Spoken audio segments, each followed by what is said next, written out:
ગુજરાતના પવિત્ર લગ્ન સંબંધને લૂંટનું સાધન બનાવતી વધુ એક શાतिर ગેંગનો પર્દાફાશ થયો છે. મહેસાણાના બેચરાજી પોલીસ સ્ટેશનમાં નોંધાયેલી એક ફરિયાદના છેડા રાજ્યભરના અનેક જિલ્લાઓ સુધી પહોંચ્યા છે.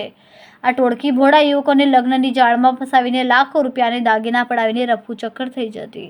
એટલું જ નહીં, જો કોઈ યુવક પૈસા માંગે તો તેને બળાત્કારના કેસમાં ફિટ કરી દેવાની ધમકી અપાતી હતી. પોલીસે દુલ્હન, તેની માતા અને દલાલો સહિત આખી ગેંગને ઝડપી પાડી, જેમણે અત્યાર સુધીમાં ચાંદનીએ 15થી વધુ લોકોને શિકાર બનાવ્યા.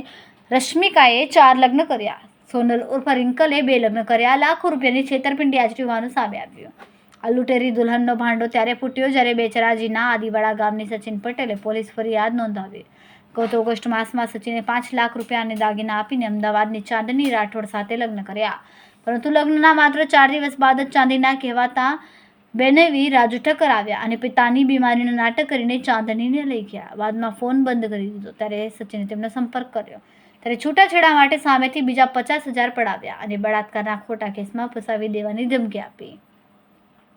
પોલીસ તપાસમાં ખુલેલી વિગતો ચોંકાવનારી છે. આરોપી દુલ્હન ચાંદનીએ માત્ર સચિન જ નહીં પરંતુ રાજ્યના અલગ અલગ જિલ્લાઓમાં 15થી વધુ લગ્નો કર્યા.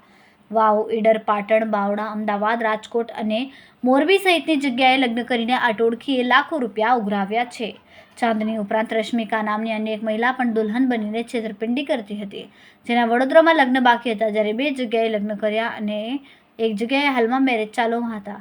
આ સિવાય એક અન્ય મહિલા સોનલ, જેને 2 લગ્ન કર્યા હતા. આ ટોળકી લગ્ન દીઠ 2 થી 5 લાખ રૂપિયા વસૂલતી અને થોડા દિવસોમાં ફરાર થઈ જતી. અત્યાર સુધીમાં તેઓએ અંદાજિત 52 લાખ રૂપિયા અને દાગીનાનો આર્થિક લાભ મેળવ્યો. આ ગુનાહિત ટોળકી પકડાઈ ન જાય તે માટે પૂરી સાવચેતી રાખતી હતી. ચાંદની અને રશ્મિકા લગ્ન સમયે પોતાના નામ અને અટક બદલીને ખોટા આધાર કાર્ડ અને લિવિંગ સર્ટિફિકેટ રજૂ કરતા હતા. હાલ પોલીસે ભારતીય ન્યાય સંહિતાની વિવિધ કલમો હેઠળ ગુનો નોંધીને દુલ્હન ચાંદની અને તેની માતા સવિતાબેન, દલાલ રાજેશ અને રશ્મિકાની ધરપકડ કરીને આગળની કાર્યવાહી શરૂ કરી.